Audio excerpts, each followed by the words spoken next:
रहीम। तमाम नौजवान जहां यहां मौजूद हैं उन सबको मेरी तरफ से अस्सलाम वालेकुम। कासिम भाई, आपका सुनने के लिए बहुत शुक्रिया। आपको जल्दी जाना था लेकिन इसके बावजूद आपने कहा कि पहले आप बात कर लो, और मेरे लिए बड़ा ऑनर है कि मैं आपके सामने बात कर रहा हूं। यह सारे लोग शऊर वाले बैठे हैं, नौजवान हैं, इनके साथ इनके ख्वाब बंधे हुए हैं। या बहुत सारे लोगों ने आपको बहुत सारी चीजें बताई होंगी। इनफरादी हैसियत में आगे कैसे बढ़ना है, आप सबने अपनी अपनी जिंदगी में क्या करना है,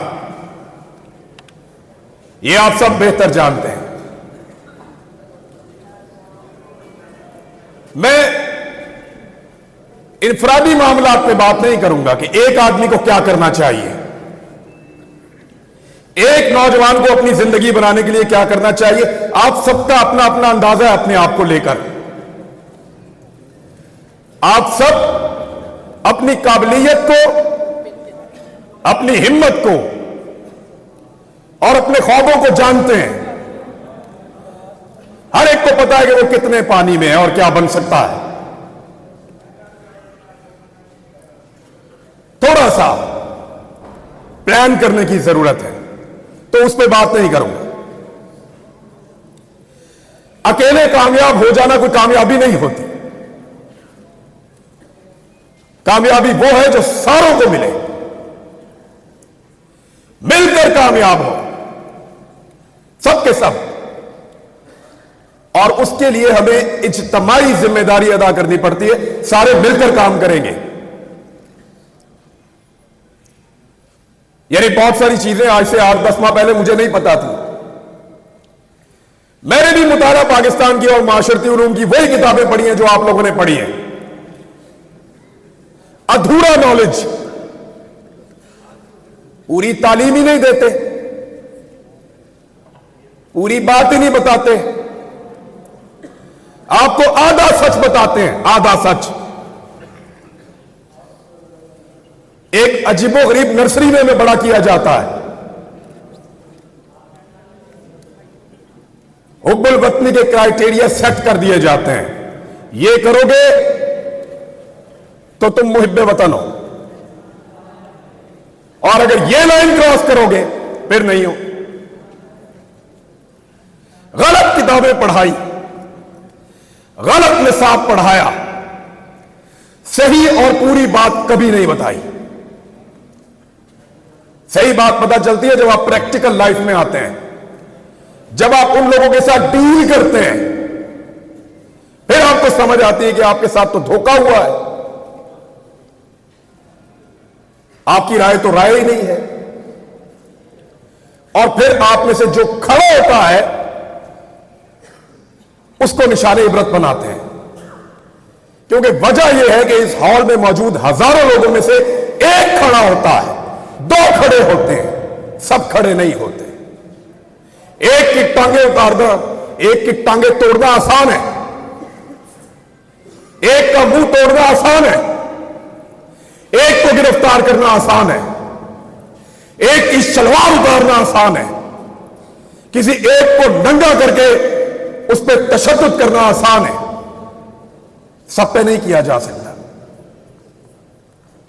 इसलिए मैं कह रहा हूं कि मैं इज्तिमाई जिम्मेदारी पे बात करूंगा। अकेले अकेले कब तक लड़ेंगे? और जंगल में पड़ा रहा अकेला 2.5 महीने तक, इसी लड़ाई में उतरा था। अरशद शरीफ, तकलीफ होती है उसके बारे में बात सुनकर। जब मोबाइल खोलता हूं बीच में आता है वो, कहीं कोई ना कोई तस्वीर बीच में होती है, तकलीफ होती है। अकेला जंगल में पड़ा था 2.5 महीने तक। उसने अपने मुंह से कहा कि मैं एक कमीज के अंदर बार बार प्रोग्राम कर रहा हूं। किसके लिए लड़ रहा था? हक के लिए, इंसाफ के लिए, सबके लिए एक जैसा पाकिस्तान होगा, इसके लिए कोई बंद कमरों में फैसले नहीं करेगा, इसके लिए लड़ रहा था। अगर सब लड़ते तो आज, अगर सब जीतते तो वो भी आपके साथ जीतता। वो नहीं है, उसे अकेला छोड़ा हमने। क्या हम सिर्फ जनाजों में शिरकत करेंगे? एक ही दफा इकट्ठे होते हैं जनाजे में, हर आदमी रो रहा था, मैंने इसके जनाजे को हाथ लगाना है, मैंने इसके जनाजे को चूमना है, मुझे इसको छूने दो। क्यों? इससे आधी हिम्मत दिखाई होती जब वो जिंदा था, जब उसके ऊपर झूठे पर्चे हो रहे थे, जब हमें गद्दार बनाया जा रहा था, जब हमें बागी डिक्लेयर किया जा रहा था, जब गिरफ्तारियां हो रही थी। 50 के करीब पर्चे दिए इन्होंने हम पे 1 महीने के अंदर। तब खड़े होते ना, उसके जनाजे में आ गए सब। तो इज्तिमाई जिम्मेदारी पूरी करने की जरूरत है, सबको मिलकर करना पड़ेगा, सबको मिलकर करना पड़ेगा, वरना ऐसे ही एक एक करके मार खाते रहेंगे, एक एक करके नंगे होते रहेंगे और एक एक करके हारते रहेंगे। जीतना है तो मिलकर चलना पड़ेगा। यह 2 दिन पहले जनरल बाजवा साहब ने खिताब किया, अपना आखिरी खिताब। जनरल साहब ने क्लेम किया कि उनके इदारे का सियासत से कोई ताल्लुक नहीं है। मैं आप लोगों से इससे पहले मिला हूं कभी? नहीं मिला ना? आपसे पूछ लेते हैं, क्या आपको लगता है कि जनरल साहब जो कह रहे हैं, general Qamar Javed Bajwa army chief Pakistan, कि उनके इदारे का सियासत से कोई ताल्लुक नहीं है, यह बात ठीक है? चलो जनरल साहब को भी दिखाते हैं ना। जनरल साहब देखें, उधर मोड़ो कैमरा, दिखाओ, मोड़ो कैमरे उधर। जिन लोगों को लगता है कि जनरल कमर जावेद बाजवा ने कहा कि सियासत से फौज का कोई ताल्लुक नहीं है, यह बात ठीक है, वो जरा हाथ खड़ा करें। ठीक है, अब जिनको लगता है कि फौज सियासत में रोल प्ले कर रही है, वो हाथ खड़ा करें।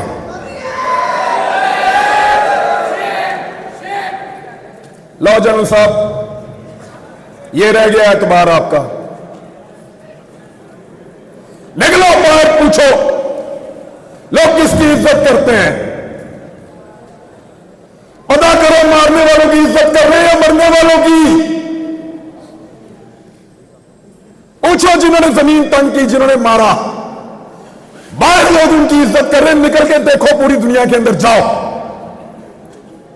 जाओ, निकलो पूरी दुनिया में, तुम्हें तुम्हारी औकात पता चले। लोग तुमसे प्यार करते हैं या जान देने वाले अरशद शरीफ से प्यार करते हैं? पूछो जाके, आईना नजर आएगा, औकात पता चलेगी। जान से ही मार दिया। इस मुल्क को उसके लिए इन्होंने जहन्नम बनाया था, साबिर शाकिर के लिए जहन्नम बनाया था, सबको परेशान किया है,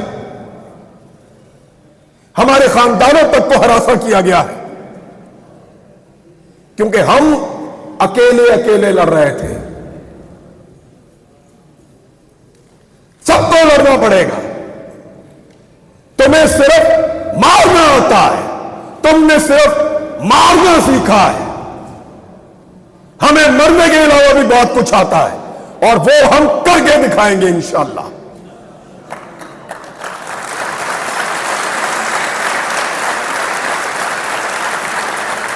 ये नहीं हो सकता कि तुम बंद कमरों के अंदर फैसले करो कि मुझे उसकी शक्ल पसंद नहीं है, वो मेरी बात नहीं सुनता, वो मेरे से ज्यादा मकबूल हो रहा है,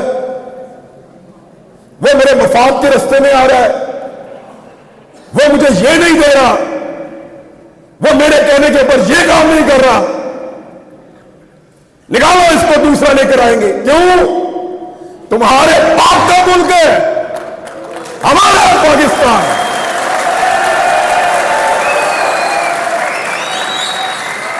हम फैसला करेंगे, हम करेंगे, हम आप करेंगे। किसी को बंद कमरे के अंदर फैसला नहीं करने देंगे। सबका मुल्क है, सब मुद्दे वतन हैं, सब इस मुल्क के वफादार हैं। ये अब मुझे इन्होंने गिरफ्तार किया, ये मुझे लेकर घसीटते थे, कभी एक थाने में, कभी दूसरे थाने में, कभी तीसरे थाने में।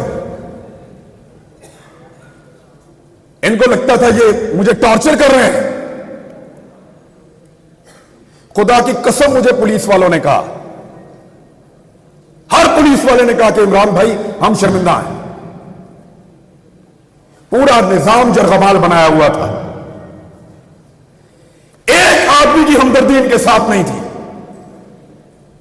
मैंने खुद देखा है, कोई आदमी सामने आकर कहता था, कोई छुप कर आकर कहता था, लेकिन सारे कहते थे तेरे साथ ज्यादती हो रही है। लेकिन जिस दिन सब मिलकर कहेंगे, आजम सवाती ने अकेले बुजुर्ग आदमी ने तमीज सिखा दी ना। आज देखा आपने, पहले उसको रात के अंधेरे में गिरफ्तार किया, रात को आए चोरों की तरह, डाकुओं की तरह, उसकी फैमिली के सामने उसको मारा, टॉर्चर किया, जलील किया, ले जाकर कपड़े उतारे, वीडियो बनाई और उसको रुसवा किया। थोड़े दिन पहले की बात है, 1.5 महीना हुआ मेरे ख्याल में। आज आजम सवाती फिर गिरफ्तार हुआ है, लेकिन कैसे हुआ? सुबह मजिस्ट्रेट साहब आए, दरवाजा खटखटाया, आजम सवाती साहब घर में हैं? जी हैं, बाहर बुला लीजिए।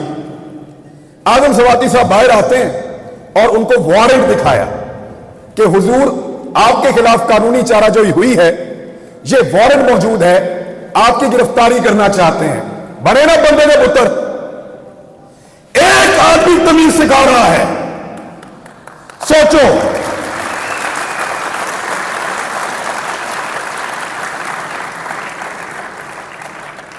सोचो, एक 74 साल का आदमी तमीज सिखा रहा है।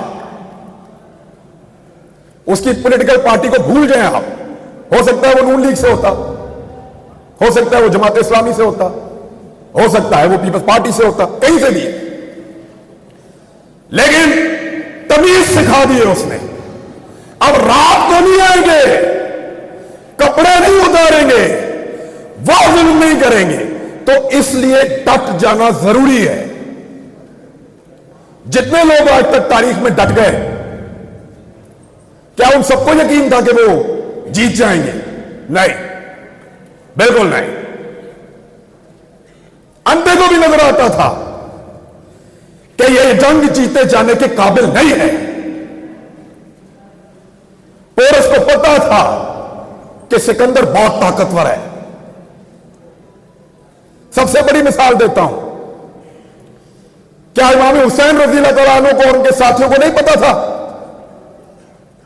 यकतरफा लड़ाई थी।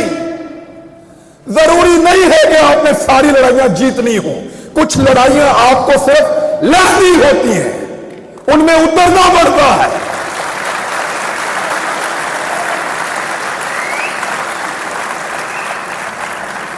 लड़ाई जीतने से मकसद नहीं है, लड़ाई लड़ने वालों में अपना नाम लिखाओ। मैं लड़ा था, मेरी लड़ाई थी, मैं उसके अंदर उतरा, मैं हक पर था, मैं जीता या हारा मेरा अल्लाह जानता, वो फैसला करने वाला है। लड़ाई कौन जीता? इमाम हुसैन जीते या यजीद जीता? सबका इत्तेफाक है इस बात पे।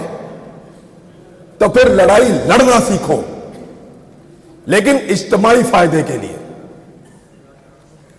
सर को नीचे फेंक देना, मसलहत के तहत चुप हो जाना, इसको हमारे यहां पे लोग अक्लमंदी कहते हैं। अक्लमंदी नहीं है, बुज़दिली है। मैं भी बुज़दिल था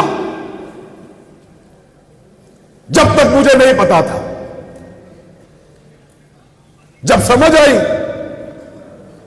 तो मैं लड़ाई में आ गया। मुझे नहीं पता कल क्या होगा, इसका अंजाम क्या होगा। ये जो रिजीम चेंज ऑपरेशन हुआ पाकिस्तान में, सारे के सारे इसके बेनिफिशरी हैं। जिन्होंने किया उनके केस खत्म हो गए। जिसके खिलाफ हुआ, जब मर्जी इलेक्शन कराओ जीत जाएगा। यानी इमरान खान को भी फायदा, शहबाज शरीफ को भी फायदा, जो करने वाले उनका भी फायदा। सब कुछ ना कुछ लेकर गए। नुकसान किसका हुआ? हमारा हुआ है। हमारा एक आदमी कम हो गया है। अगर दोबारा लड़ाई होगी तो हम अपने एक बेहतरीन आदमी के साथ मैदान में नहीं आ सकेंगे। हमारा एक आदमी कम हुआ, अरशद शरीफ। नुकसान तो हमारा हुआ है, फायदा तो सबने उठा लिया है। मेरी आप सबसे गुजारिश कि लड़ाई को लड़ना सीखिए, इस रविश को बदलिए। अगर यह इस्लामी जमहूरिया पाकिस्तान में डेमोक्रेसी है तो फिर सही वाली होनी चाहिए, या तो निजाम को ही बदल दो।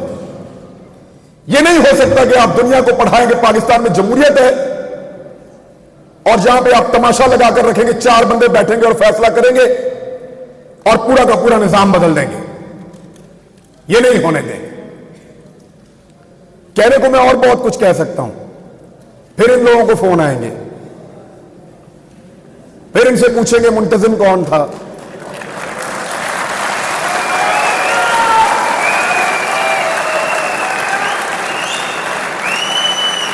प्रोग्राम किसने करवाया, नौजवान कहां से आए थे, कोई कलदम तंजीम के बंदे तो नहीं थे। यानी फिर इस तरह के सवालात होंगे और हुए हैं। हम अपने दोस्तों और रिश्तेदारों से मिलने नहीं जा रहे। जिधर से हम होकर आते हैं वहां ये पीछे पहुंच जाते हैं। जी आपसे क्या ताल्लुक है, आप कैसे जानते हैं। तो इन हालात का हमने सामना किया और यकीन करें कुछ भी नहीं होता। थोड़ा सा मार सकते हैं, थोड़ा सा नंगा कर सकते हैं या जान ले सकते हैं, कुछ भी नहीं होता। मैंने अरशद शरीफ का जनाजा देखा है, इन हाथों से उसकी मैयत लेकर आया था मैं। खुश नसीब है खुदा की कसम वो भी और उसकी मां भी। अरशद शरीफ को मारने के बाद इन्होंने अगर कोई मौत का डर भी था ना, वो भी निकाल दिया है। मारो सबको।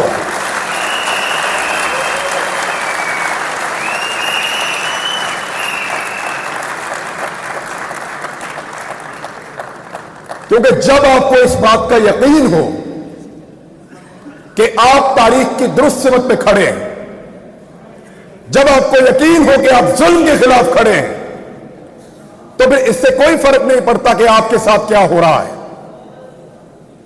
मैं ये पहली दफा गिरफ्तार नहीं हुआ। एक छोटी सी चीज आपको बताता हूं, मैं पहले भी गिरफ्तार हुआ मैं, लेकिन पहले मेरा दिल ही नहीं लगता था। एक लम्हे के लिए भी मेरा दिल करता था मैं अभी बाहर आ जाऊं, और इस मर्तबा मुझे परवाह भी नहीं थी ये जो मर्जी करें। जब आप किसी कॉज के साथ खड़े होते हैं, जब आपको लगता है कि आप जुल्म और जबर के खिलाफ खड़े हैं, तो फिर अल्लाह ताला भी आपको हौसला देता है, आपको इस्तकामत देता है और आपको सब्र देता है। मैंने सीखा इन दिनों में ये सारा कुछ। मेरे ख्याल में इतनी बात बहुत है। थैंक यू वेरी मच जी, बहुत शुक्रिया आपका। मेरे साथ सब लोग मिलकर